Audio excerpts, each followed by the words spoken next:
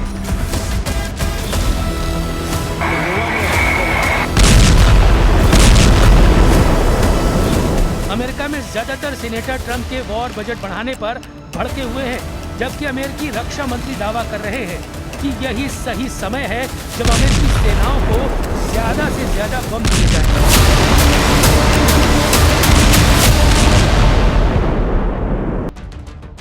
Iran के परमाणु कार्यक्रम को खत्म करने पर अड़ा अमेरिका अब सऊदी अरब को एटमी पावर बनाना चाहता है। ट्रंप ने सऊदी अरब के साथ परमाणु समझौते को औपचारिक रूप से मंजूरी दे दी है। ये डील हुई तो सऊदी अरब को अमेरिका से मिलेगा एक सिविलियन न्यूक्लियर प्रोग्राम और फिर सऊदी अरब यूरेनियम संवर्धन भी कर पाएगा। ये डील अरबों डॉलर की हो सकती है। इस पैकेज में 123 एग्रीमेंट शामिल है। यह समझौता एक तरह से वो नियम है जिसके तहत दूसरे देशों के साथ अमेरिका न्यूक्लियर डील करता है।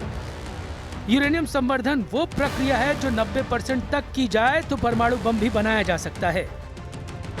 123 एग्रीमेंट अमेरिकी एटॉमिक एनर्जी एक्ट 1954 की धारा 123 के तहत होने वाला परमाणु सहयोग समझौता है। इसके जरिए अमेरिका किसी दूसरे देश के साथ सिविल न्यूक्लियर टेक्नोलॉजी, ईंधन और तकनीकी सहयोग कर सकता है, लेकिन आमतौर पर ऐसे समझौतों में ये शर्त होती है कि दूसरा देश परमाणु हथियार बनाने की कोशिश नहीं करेगा। लेकिन सऊदी अरब के क्राउन प्रिंस सलमान 8 साल पहले ही अपने इरादे जाहिर कर चुके हैं। मोहम्मद बिन सलमान ने 2018 में एक बयान में कह रखा है कि अगर ईरान ने एटम बम बनाया तो सऊदी अरब भी एटम बम बनाएगा। शायद ट्रंप के लिए भी ईरान के परमाणु हथियारों की काट प्रिंस सलमान को साधने में दिख रही है। इसलिए खाड़ी में नया परमाणु पावर बनाकर वो ईरानी खतरे को बैलेंस करना चाहते हैं, लेकिन अभी ये बहुत दूर की बात है। अभी तो आलम ये है कि ईरान खाड़ी देशों को अपने इशारे पर नचा रहा है। ईरान जिसे चाहता है उसे मिसाइल से तोड़ दे रहा है।